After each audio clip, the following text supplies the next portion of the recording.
Okay, olunaku lwakuna. Yes, naku z'omwezi 24 eddakiika 4 ze zaakayita ku ssaawa 3 ez'okumakya. Olunaku lwokuna tukwata ku by'ensimbi, ebyenfuna, businesses and all that. Leero twagambye nti lwaki tetuleeta omukyalo ono. Omukyalo ono, she's been around. Yeah, abadde around the communities, abadde in schools, abadde in conferences, naye ng'ekigendererwa kye kya kutransforminga bulamu bw'abaana, bakyala, baami n'abantu bonna kitwalire wamu. Naye ng'ekintu kyasinga okufaako nti tetusigala watandikira si wooli kati. Olabe nti waliwo growth mu bulamu bwo, mu byenfuna, mu byenkulaakulana n'ebirala bingi nnyo. Omukyala ono Nulu Naluyombya. Yes, good to know Nakoralero, founder of Boss Babe Community. Eranga, she's an author. This is just for, by the way, she's the president of Rotary Club, Kampala, Impala. Yes, I won't know where to go to Kwanga to get it. Nayenga mulabye kemirimu ng'akola mingi nnyo ku social media, ne ku mawulire ag'enjawulo, ne ku conferences and all that. Namulaba ko ng'ali judge w'empaka za entrepreneur. Yes, competitions. Eranga abadde akutte bendera eyogamba nti nedda tetulina kusigala kyekimu, tulina okwekulaakulanya, tulina okukolawo kye tukoze ng'abakyala, tubeeko ketuteeka naffe, ketuteekateeka abaana ne family zaffe. Kale tugenda kuba tunyumyamu naye olunaku olwaleero, atuwe ku magezi, tuyigire mu nsobi ze yakola, naffe tuziyigiremu, ate n'ebintu byasobodde okukwasaako engalo n'abikwasa maanyi n'enkyukakyuka gy'afunye mu bulamu bwe ne mu bantu abalala tugifune ku nnaku olwaleero. Kale ndi naye paka ssaawa 4 ez'okumakya. Ssente Mwasuze Mutya.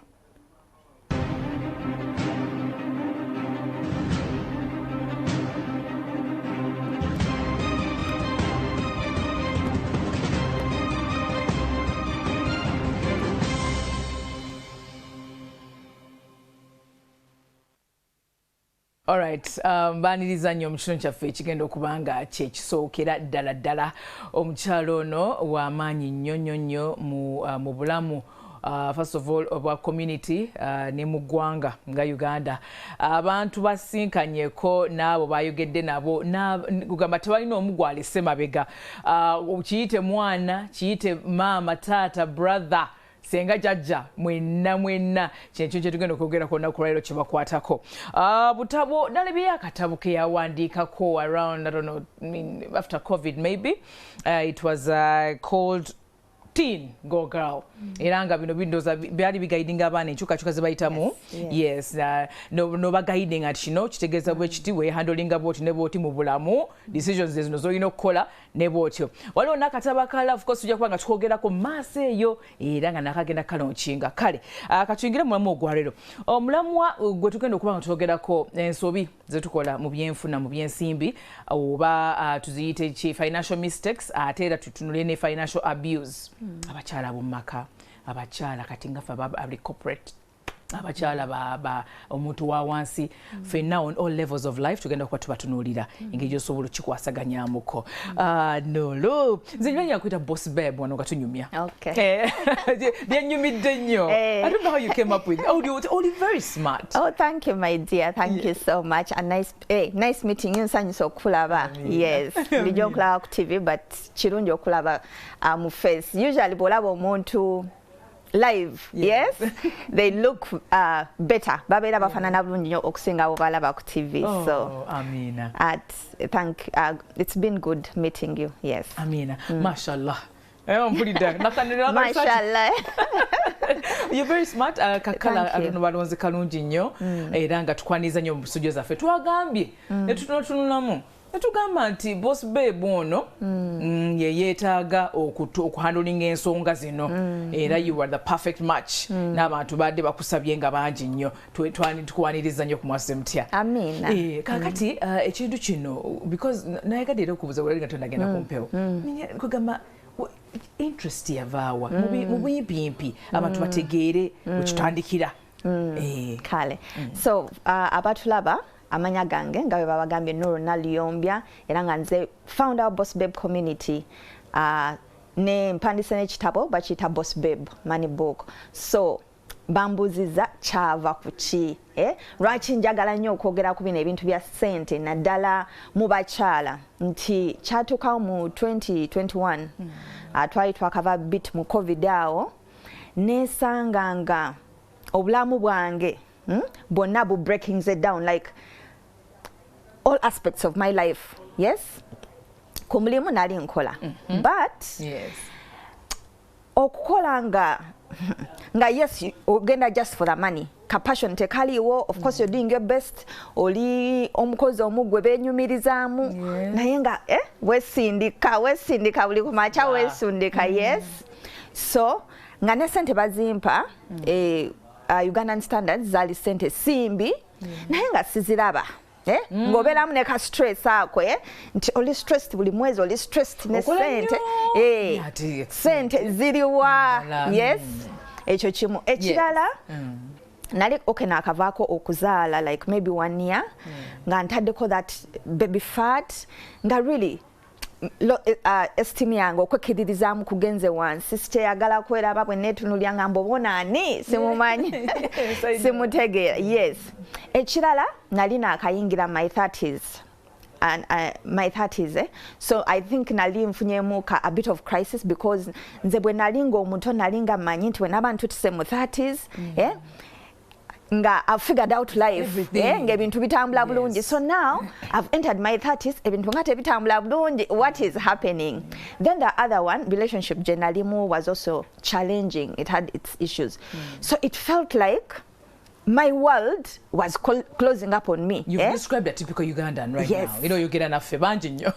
Yes. Okay. Nga mpulira ensi enfundiridde. Yes, nga sikyayagala na kufuluma abantu kundaba bakwano bange mbekweka nga ndi depressed.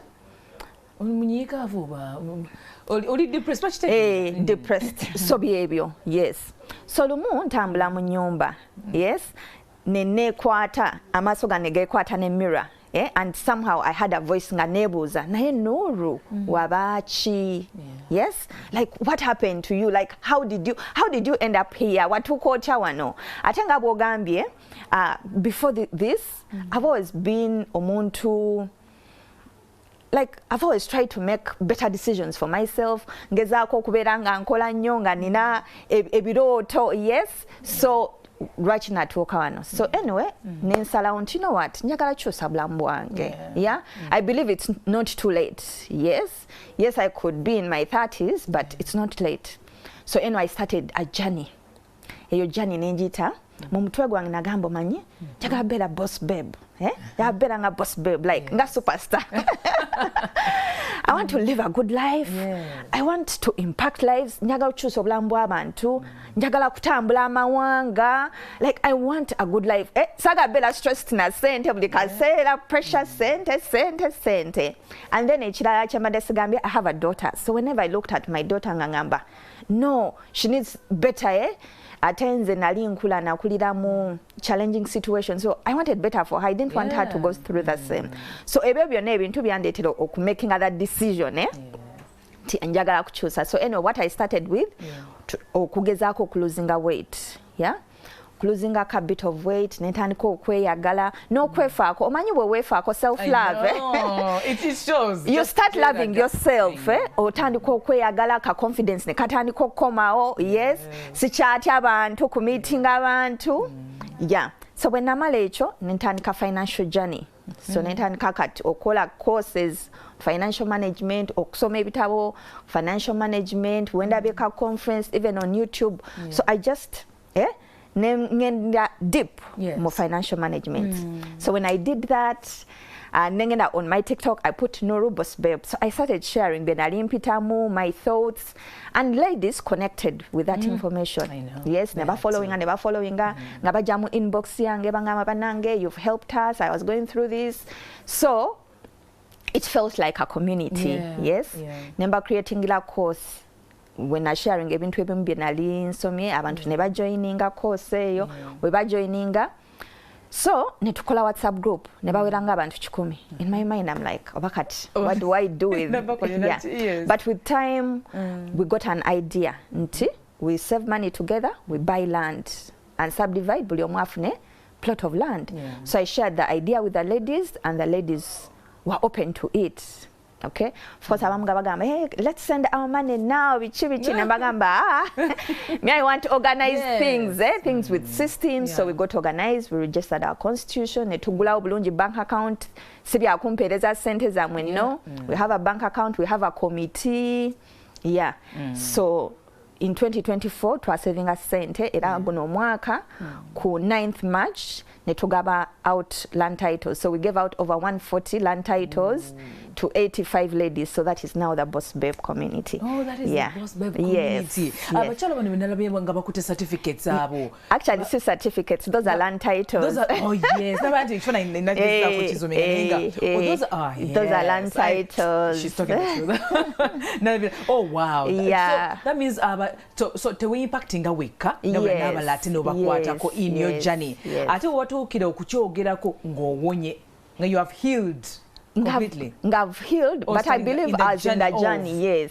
When I turned to TikTok, I was like, okay, Nalim were very like critical situation. And now things have started to change, but I'm still on that journey. And I believe I'm still on that journey, really. I think all of us are still on that journey. Like I can't come here name claiming auntie, but it's actually 100%, but you see that there is hope. Progress. Yes, there is progress and things are better. I'm very hopeful.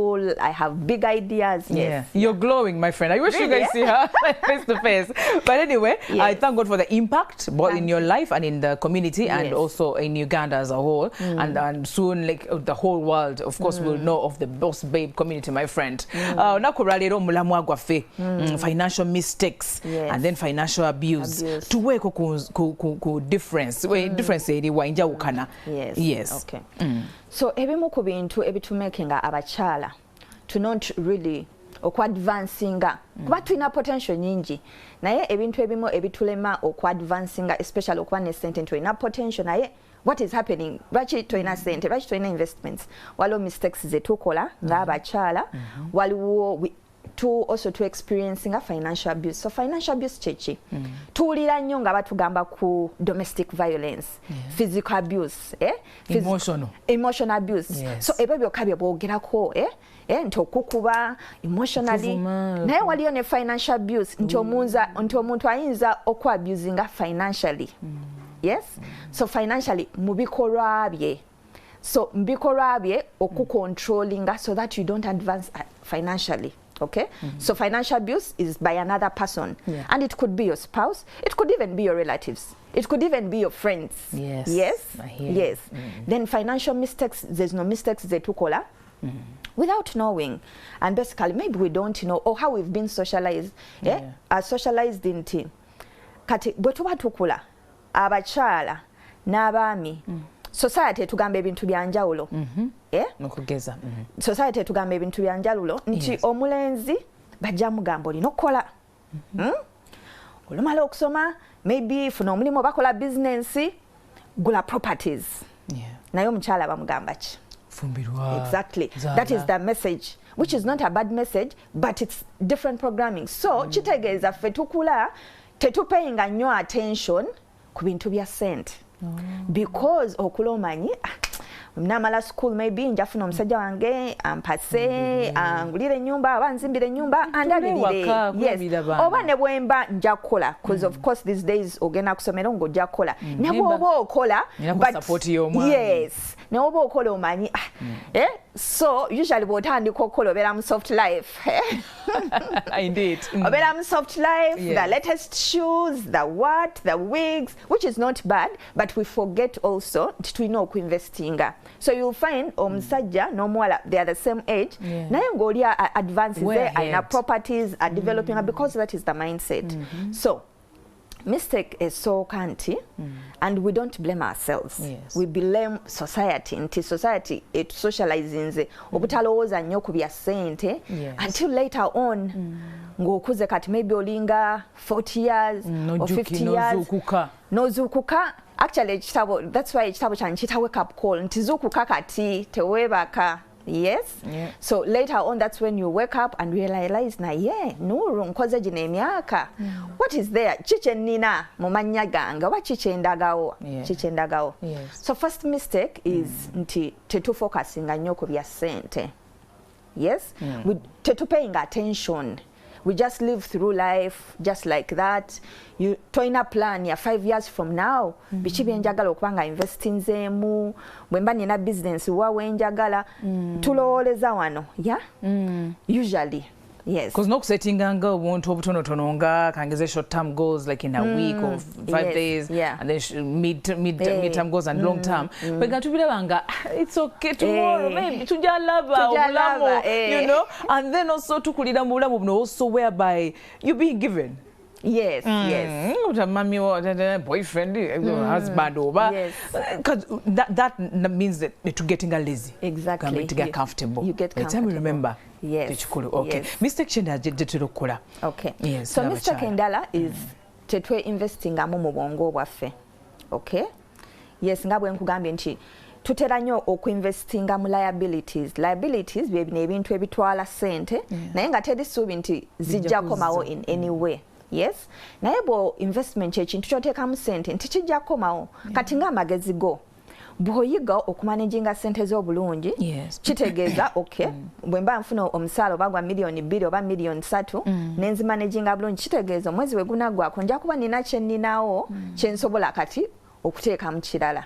Naye we mba situttebudde ku investinga mu knowledge yange kumanya nti okay bwenti wenja okubudgetinga bwenti bwenja okusavinga bwe mmala okusavinga okay zino ezisigaddewo nzikoze ntya oba n'okuinvestinga mu busobozi bwange, my abilities, my skills. Yes. Yeah?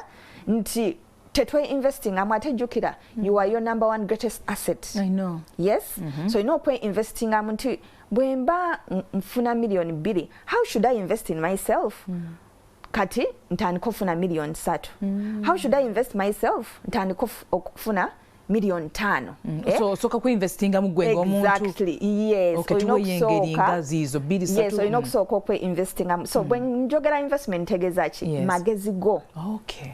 Because bwemba ndowoleza wano sisobola kukola ssente ziri wano. Okitegedde. So bwemba njagala otandika okukola ssente ziri wano nina okufuna amagezi agansobozesa. So amagezi gali mu bintu byenjawulo. First of all, maybe communication skills. Maybe you're in a business naye togimarketinga. Tomanyi ku marketinga. So if that is your weakness, gendo oyige nti bamarketinga batya business eno. So that nfuna more clients wemba omwezi mbadde nkola million 2. So can I market more? So bafuna maybe 4M as my profit or something. So investing, so communication skills, marketing skills, confidence yo. Yes. Oba n'abantu bwegomba okubeera n'obakoppako bwe bakoppyeko. N'obakoppako. Okay. Yes. Oba time management. Oba kola ekintu oba business, running a business. Yinza otunuulira zino entebe n'ogamba oba bazikola batya bwembandi. So really investing in yourself kitegeeza skills zo. Nti in whichever area gy'olimu. Yes. Buli area gy'olimu you can always choino manya nti buli area gy'olimu ngoyinza okuba ofuna ssente ziri wano naye waliwo abafuna zino. So you need to constantly ask yourself ona afuna zino akola ekyo bw'omala okitegeera learn that skill so that you get here. So really the message here is just remember you can work as hard as you want but until okwe investing am skills okwe investing am skills zo tosobola ku achievinga choyaga. So investing in your skills. So tetu investing tetweteka ssente kuyiga. It's easy for me for a woman to maybe buy a bag of 500,000 mitwalo 5 naye n'omugamba waliyo master class ejja ya mitwalo 10 signinga up ogenda osome tajja gendayo. Waliwo ekitabo ku market kiyinza okuyamba okumarketinga oba okurunninga business tajja kigula naye bino ebirala bimwangwira. So let's tugezeeko okuinvestinga mu assets and life skills. Yes, liabilities. So ekyo kimu one of the mistakes. Okay. Waliwo abakyala nga yasoma bulungi nnyo naye ng'ate teyekkiririzaamu nsobola okutu I bring this expertise. I'm expertised. I'm experienced or something. Expertise eyo ginyonyoleko because waliwo point wayogeddeko nga tunyowemu kacaayi wali. So yeah, ekirala mistake gye tukola ngenda gireeteramu nga answering eyo nti we undersell ourselves. We undersell ourselves, bakiyita batya, tetwetunda bulungi. Yes, nti oyina skills naye tomanyi kwetunda. Because tubeera twetya ng'abakyala. And also it still goes back to socialization. Society tugamba omukyala tobeera too much. Toyogera nnyo. Otuuka ewantu wekomeko. Nywa ku mazzi. Taka amazzi mu kamwa. Beera emabega. And oyinza okuŋŋamba nti nze gye nakulira tebaabingamba. Yes, bayinza okuba tebaabigamba naye community as a collective gye tulimu, if these are the messages they send out, kitegeeza naawe indirectly ebeera eku-affectinga and you're programmed. Tulina kye bayita programming nti bwe tukula tulina engeri gye batuprogrammingamu okukola ebintu in a certain way. That is why senga abazadde bange banzaala nenkulira oba mu US oba mu China, I would completely be a different person. The only thing I would have is that skin color, but my mindset would be completely different. So your programming. So kiri kye tuzeeko ekya confidence. Nti ekituufu abakyala tulina low confidence generally. Naye kiva ku ki? How we've been socialized, toyogera nnyo, kola bwoti, beera kemabega, upbringing, ne challenges z'oba oyiseemu ng'omukyala nazo ziyinza okumakinga oba okubreakinga your self esteem. Bakuza batya, bakukuza bakukkiririzaamu, bakwencouraginga, bagamba ne ideas yogera tuziwulize, oba they are always telling you oli musiru, oli muki, kirabe, kibi, kifaanana kitya, kitambula kitya, biki, kimalaaya, what? So all those things. So one thing tulina okukola is to actively work on our confidence. To actively work on your confidence. How do you work on your confidence? Start to speak up. Many times tubeera tutogenza mu conference otya okwogera oba company meetings. Yes. Funayo once in a while, challenge yourself and say something. So we start slowly to build confidence. Me, I was a very shy girl. And now my friends don't believe it, but even up to now, yes, I have to work on my confidence. So first of all, invest in yourself, Soma, challenge yourself, love yourself, tell yourself and enough. Yes, I'm not perfect, but enough. So kola ku confidence yo and don't undersell yourself. Abakyala tu underselling nnyo opportunities. For example, your research eraga nti when they advertise for a job, omusajja waba alina about even 60-50%, they will apply for the job. Naye omukyala ajja kulinda nga alina 90% to apply. Wanaaba alina like 60%, 70%, tajja ku applying. Yes, we undersell ourselves tutya nnyo. So that means twejja mu opportunities. Yes. Okay. Waliwoko abakyala abagezaako ko okubeera super wife, super mom. I have to be perfect. I have to be in everything. Point eyo wajogedde kuninga oli mutuufu nnyo. Soko gitulambukulire bulungi. Yes. Again, kiddayo ku how we have been what? Socialized. Community tugambye kyokubeera owakabi ng'omukazi olina okuba superwoman. Ewaka okukera ku makya fumbe omwana muyo ekyenkya olina omupakingira ekyenkya, olina okusiimula, olina okukola ki, olina okufumba, ate then olina okugenda ku mulimu. Ate naye olina okubeera you're succeeding there. Naye ate small god somewhere. Naye ate oyina mother. Era olina okubeerawo there for your kids, olina oba pickinga, I mean oba droppinga ku ssomero, ate olina okubeera wife, olina obatwala ku ssomero, olina oba pickinga. So basically society is telling us we have to be super in all areas. Boss babe, hello, Saketulemu katono nnyo, and I hope you guys are you enjoying as I'm enjoying, or just take notes and also dabamu picking up your pickings. Tukyagenda mu maaso Katulemu katono nnyo tukomawo. Alright, kulikayo nnyo mukuwummulamu okwo tukyagenda maaso n'olunaku olwaleero tuli ku financial mistakes and financial abuse. Twatandikidde waliwo boss babe kya mentioninze n'agamba nti abakyala tulowooza nnyo nti no, yes, it's all about emotional abuse, physical abuse and all that. Naye ate waliwo another vice that is eating up the community, that is financial abuse. Agenda kufinyonyola mu bulambulukufu then tweyongereyo maaso. Waliwo point yadde okumalayo. Oh my God. Eya superwoman. Yes, please. So bwogezaako okubeera superwoman nti you're trying to do everything, it means omutwe gwo toguwa time kulowooza ku bintu ebinene. Yes? So ekyo ekintu tukyegendereze, you don't have to be a superwoman. Tewetaaga kubeera superwoman because you're only human. Yes? You have to allow your yes. Creating a systems, creating a support, abantu abakusupporting so that you don't have to do everything. Bw'otakola buli kimu kitegeeza omutwe gwo oguwadde obudde okulowooza ku bintu ebinene. Yes? Yensonga lwaki olumu abasajja basucceedinga more than the women nti tebalina bingi. Yes.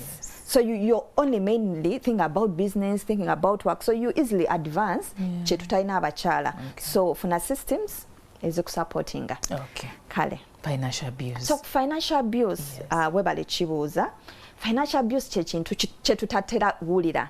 Kuba boogera nnyo ku domestic abuse ne emotional abuse. So I mean physical abuse. Physical abuse nti bakwatinze bakubye bakoze batya, oba emotional nti bakwabuzinze somehow ne tebakwatinze physically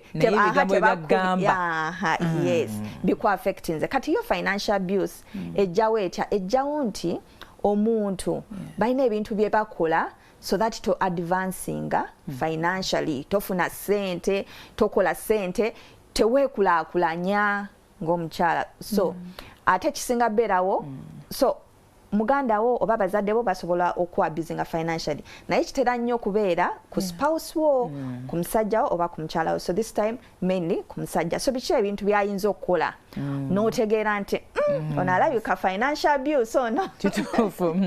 So ekimu ayinza okubanga ekiri common, ayinza okugamba manyi sweetheart kasita nze nkola kati gwebeera waka labirira abaana nze nja kuwaayo ki ssente gwebeera waka just. So omuntu wakiraba kirukinga bulungi, banaye omwami wa gambye beere waka tokola agenda kuwa ssente. On the outside kirukinga bulungi, naye nga bwe tugambye wali nga tuli off mpewo nti okukola oba okola business oba okola mulimu tojjayo ssente zokka. Yes, tojjayo ssente zokka, ojjayo emikwano, oyiga, we developinga opportunities. Yes. So okukola si just ssente nti omuntu anagamba nja kuwa ssente kiryoke. So ayinza okugamba beere wakala biri abaana nze nja kuwa ssente, oba ne waba akukkiriza okukola making it hard for you to excel, making it hard for you okukola obulungi ku mulimu. Okugeza for example amanyi maybe omulimu gwo kwetaga okere nnyo maybe by 7 oli ku mulimu. So that means ewaka olina okuvaayo very early. Yes. Kati naberanga ekyo kimuyombya buli kaseera, making it uncomfortable for you to perform, oba omulimu gwo kwetagisa okuvaayo late naye nga kiri legit nvudde ku mpewo obudde bugenze. That means era njatuuka ewaka naga naye gwo omulimu gwo biki. So that could be it. Kati akulemesa okukola ki okwekiselinga obeera ku bunkenke buli kaseera. Oba nagamba nakuchuzingira byonookola ne byotakola.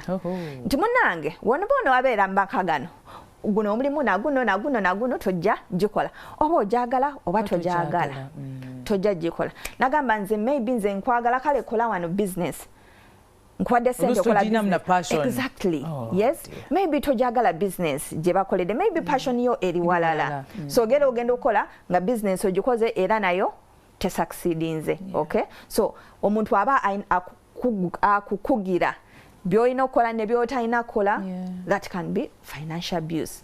Oba omuntu nga ever adultinga decisions zo, omuntu nga criticizinga nnyo. Yes, nogamba njagala kukola ku kino nga buli kyogezaako okuleeta akiteeka wansi oba kugamba oba nga bw'otategeera bw'oli musiru oba biki akuputtinga down. Ekyo kikilinga your self esteem, so it also affects you financially. Yes. Engeri endala okubanga takukkiriza kubeera involved in the financial decisions ezawaka, oba tulina property wano oba tulina ettaka wali tomanyi bwe kigenda maaso. Yes. Actually kyantuukako eyo mweyo period gye nalimu nti my partner at that time kyeyakola nali munju, yeah? And then omanyi nga wonabera munju, it's your home, and then they come and tell you you have 2 weeks to leave this house because the owners bananyini nju eno bagala kola ki jingira, and you're like, what do you mean? Because bananyini nyumba, yes, bagala jigira. But then I remembered some sijukira oba myezi back, about how many months back, he had brought for me documents to sign in Pabula. But guess what, Miss? I didn't read through, madam. Yes. I just signed, and what is even interesting, it wasn't even forced. Cynthia janagamba signing a sign. No, just give me sign. Nange madam ne signing. Yeah. You did read through it, you know, exactly. That is why I'm passionate about an empowerment. First of all, it was a mistake also on my part. I didn't read through. Na signing up signings. Yes. I didn't ask any questions. So that was a mistake. Party jetwade togeda ku some of the mistakes. To signing up signings, documents, like be aware, be awake. But also it was financial abuse on his part. Yes, that is abuse. Yeah. Oba enyumba yajewolera koloni, oba yajitunda, I don't know. So kati obutaku involving financial decisions. Now kuteka at such risk. Yeah, that is financial abuse. Oba abamu abatayagala kulabirira baana. Responsibilities, okola kati balabirire, yeah? Now kulekera responsibilities z'abaana, they don't want to contribute, and these days it's common munai. Omuntu naye kaza bulungi nga tasasula school fees z'abaana, no tasasula mmere y'abaana, no, all that is financial abuse, because goal ebeera nti you don't advance financially. Ne bw'okola nti bw'okola ayagala obumalewo in nga yeta contributing. So those are some of the examples. Okay. Waliwo era kiwayogeddeko wali. Waliwo abaami nga kangeze taku agambe nti no kusigala ewaka. Wayogedde ku mwami awaayo kokka ssente ng'osigadde ewaka. Naye ate waliwo abatawa. Abatawa, yes.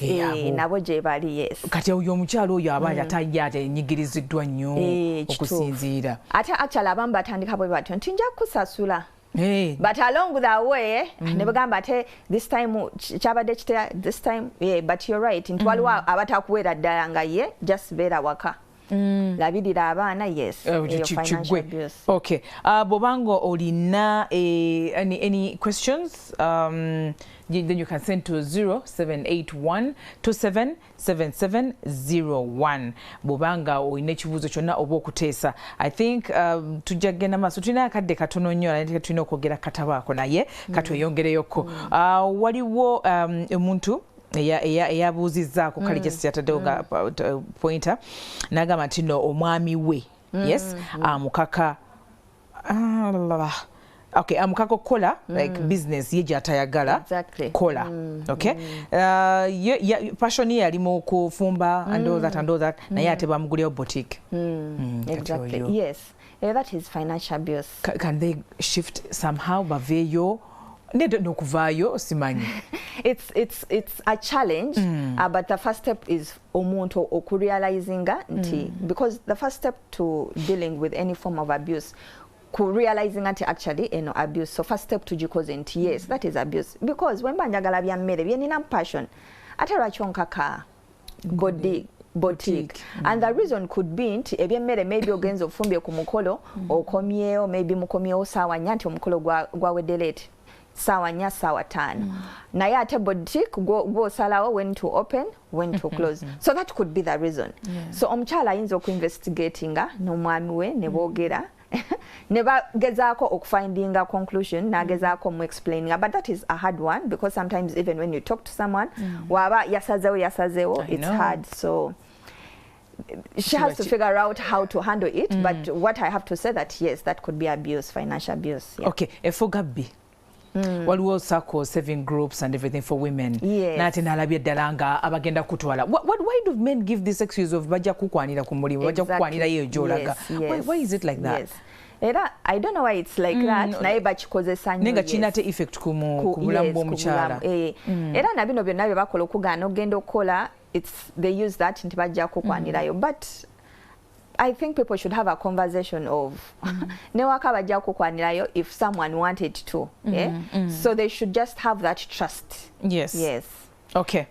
Kale, leka tuyongereko. The pointers zo nyingi, but I will just select a couple of them so that we finish up the topic very well. Okay, wayogedeko ku dictating on what to do and what not to do. Yes, okay. And also minimizing on your job, like criticizing it, no gamati, no chikujamu, chikujamu. Yes. Any other thing that women are being oppressed financially, ngataswa kwogera chekisobola muzukusa at one point, like tukyuse muki. Yes. So choina kyusa, first of all, awareness. Nti tolaba ennaku zino abantu bwe twogedde nnyo ku domestic ku physical violence, abantu batandise okuzuuka kubanga jjukira luli programming yali enti balinga batugamba webakubako omwami wo wakubako kitegeeza ki kitegeeza akwagala nnyo naye kati eyo narrative tugenze tukola ki tugijjawo. So it's the same thing neno ekya financial abuse nti narrative tugenda tandika okubanga tugijjawo nti omuntu wangamba okubeera ewaka nti yadde agenda kunsasula tekitegeeza nti anjagala nnyo, kitegeeza nti alina some insecurities ye kennyini z'alina ku nze. So for me as a woman, what I need to do is first of all kumanya kubeera aware kati nga bwe tukoze no awareness nomanya the different forms bwe zijja bwe zirabika, then womala okumanya you can advocate for yourself. Yogera, have these conversations with your partner. Mugambe nti yes, oyagala mbeere waka but nange nasoma nina goals oba saasoma but nina goals ng'omuntu nina passions nina ebirooto. Yes. So mu discussing, advocate for yourself, yogera sirika, you could find support. So what they should do, be aware, build their self-confidence, and also advocate for themselves. Yogere ebikunyiga byogereko tosirika busirisi nekikunyiga, because you'll wake up 10 years 20 years later and ojakulira nti my life, what have I done in my life? The only thing I did was to be a mother and a wife. Like what more? What more? Because all of us have gifts. Tulina ebirabo, tulina buli omu ekintu Katonda kyamuteekako ate omuntu omulala kyatasobola tuwa. Yes. Nulu waliwo ekintu kyagatta ku ggwanga omuntu omulala kyatasobola. Nawe olina kyogatta ku ggwanga kyesisobola, and it's uniquely new. Yes. So that means all abantu basigale waka, that means we are not benefiting. Okay. Yes. Waliwo ensonga gyoyogeddeko boss babe nogamba nti abakyala tulina nnyo self pity. Tulowooza nti waliwo agenda okujja saving. The prince is going to come and remove us from that hole, deep hole that we are in. Ekyo sooka okiweeko example abantu bakitegeere. Ekirala ensobi endala gye tulina ng'abakyala nti tulina self pity. Of course tuyitambye nti bingi, you've been disappointed, then we're better disappointed in life, maybe at home with your family, maybe at home with your spouse, maybe anything, any form of disappointment. Wesaasira gamba eranze. But self-pity talina wogenda kutwala. Yes. Ate n'ekirala, of course we've been socialized as women. Tukula tulaba movies nga we are being saved. Yes. So unconsciously we are always waiting to be saved. To save us. And it's good if someone saves you, but if they don't save you, so obulamu bwo bugenda beera, you're going to be waiting for the rest of your life. So pick yourself up. Westule, no matter what you're going through, no matter what you've gone through, there is a light at the end of the tunnel. Yes. Your future is going to be determined by chiche nkoze leero sigadde mbuliri bwange nenkaaba nebulirako ennaku oba nsituse nengenda nensomayo ekintu neneebuzaako ku muntu nenkolayo ekintu or taking those small steps, and before you know it your life has drastically changed. So tetwebulirako eyo nnaku feeling a self-pity all the time. Okay. We have the power to create the life we want. Okay. Nkulaba nnyo nga ebifaananyi bwennaliko ng'oli mu masomero oyogera nabo and all that. Do you give them financial literacy as well as children or you talk about other things? Okay. So nga bw'ogambye obutabo wange, I initially focus on teenagers actually. Nga mbabulira ku how to deal with teenage challenges. Omanyi teenagers journey also their challenges, yeah? So I started financial empowerment after that period. Like that is when I've started. But yes, I believe that now abana bonna abali masomero, even abana abali ku campus, like I know about financial management, so that all fuluma about when you start making money, you know what to do with your money. So that tojukira 10 years later ngogamba naye I've worked for 10 years. What have I done with my life? Yes. So I've not yet started, but I should, but it's all about like obulamu, yes. Making the right decisions. Yes. Okay. Kale akatabo ako tugenda kalonkingira what is happening, what's up with that book? Okay. So the Boss Babe Money book, a financial wake-up call and guide for women. Njita financial wake-up call. Because it's like waking us up. Sometimes to what we say, we just go through life like that, and before we know it, time again. It means you're going to wake up quickly. Yeah, it's time to wake up. Yes. So the Boss Babe Money book is going to be launched on the 13th of May at Protea Hotel. Our chief guest is Professor Maggie Chigozi. Yes. To having our conversations around money, we are going to be inspired. The cost of the book launch is 200,000. You get a copy of this book, and then there is dinner, there is networking. So come through, Okay. You get the 200,000. Yes. During the launch. Launching Yes. After the launch, kajja kubeera mu bookstores, and it will be 100,000. Oh, wow. Yes. Ogabudde abakyala tuwayiwaddewanasuka gye wayogeddeko nti kati tweteekemu invest in ourselves. Akatabo kano wekabanga weekali kali mu luzungu lwangu lwangungu n'osomamuko n'obaako by'oyiga n'obaako by'otereeza nga ggwe omukyala. Yes. N'abaami banzoza basobola okagula. Yes. Actually n'abaami basobola okagula because they also have financial challenges. I know bale batuuka naye midlife crisis awo ne bacyangamuko nga tebalina investments ze bakoze. Okay, nga tuggalawo Boss Babe, tuweeyoko your last message and then also okwongira abantu kujja for the book launch and all that. Basasula bati, how do they get the tickets? We have online tickets. Okay. So my last message, abakyala abali eyo, of course bonna n'abaami naye okusinga abakyala nti tetwenyooma. Yes, tetwenyooma nti yes, we've been socialized to believe ebintu ebinene bikolebwa basajja, but tetwenyooma to dreaming a big. Njagala like let's not think in small business, we can think big. Now you can start small with where you are, but you dream big. Yes. Toberao 5 years later you're still doing the same thing, still making the same money, you're still in the same place. Twaga tukusange 5 years later nga tulabawo enjawulo, tulaba omuntu ali mu kutambuza obulamu. Yes. So twekiririzeemu to dreaming a big, to managing ssente zaffe, tetulinda things tetulinda nga obudde buweddeyo n'ozuuka nga tolina kyolina, and then yes, wano time temaze twogeddeko bitini naye bisinga biri mu katabo. Should I share my number or? No, okay, ogenda gisoma nga tumaliriza naye waliwoko message. Okay, kayitemu katono.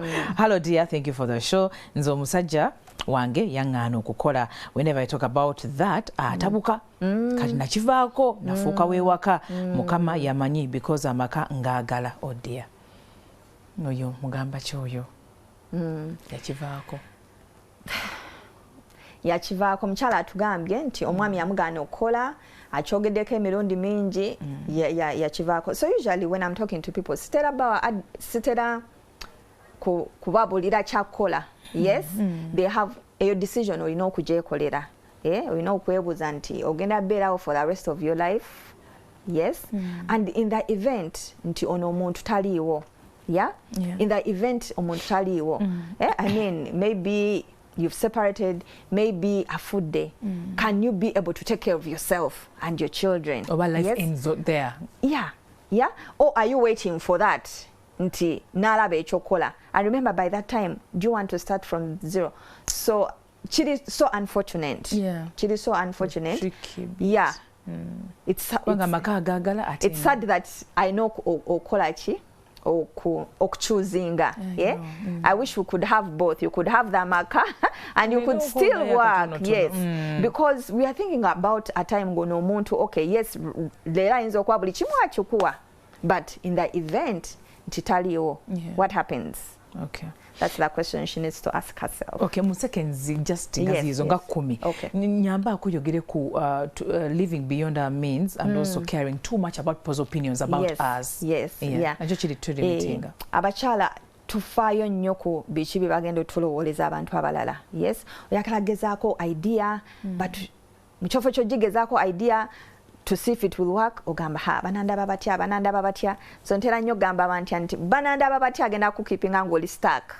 Yes, banakulaba batya, the people you're caring about, they don't actually care. That's the truth. Yes, they don't. And when you're in your bed stressed and crying, they're not going to be there. So choose yourself. Stop focusing on other people's opinions. As long as you know you're respectful, you're not disrespectful to anyone. If you're pursuing your dreams, pursue them. Then the other one was living beyond our means. Living beyond our means. Tuinamu katika competition ni aka social media nako katika yes. You're trying to compete with someone, they've got the other bag, you're also going to get it. They're driving the other car, you get alone, you get it. They are doing this, they're sleeping in the other apartments. Live your life. You have your own plan. Stop trying to prove a point. Don't forget where you come from. And it's not even about forgetting where you come from, but you have your own plan. So if your plan right now is not to buy that particular car, then don't buy it. Don't buy it because someone else bought it. Don't sleep somewhere. Have your own financial plan. Nti financial plan yange gamba, these years ngenda kuba I'm focusing on this is what I'm building, this is what I'm doing. So stop focusing on trying to prove nti you're doing well. Focus on actually being well. Thank you. You put it right. And that's what I needed. I saw me number 2 to see where about to. So those who want the tickets to the book launch, send me a WhatsApp on 0772 193773 and I'll send you the link to book your tickets. Yes. You do. Okay, dear. 0772 193773. Okay. Kale, we got tickets to go for the book launch. I'm excited about it for some reason and I can't wait. I'll be there personally. To get about spending and all that. Bakyala. Nenga obadde mulabi mulungi nnyo nkwebaza nnyo munange onako Renchara Friday katunulebe tugenda baletera bingi nnyo. Away from that mbagala nnyo twekulaakulanye bannange. Let's think about ourselves. It's time naffe tubeeku ne kitwekolera. Boss babe, thank you so much. Mukama kunkuumire era book launch eyo tugirindiridde bulungi nnyo. Kale mukama abakuume mbagala nnyo mweraba.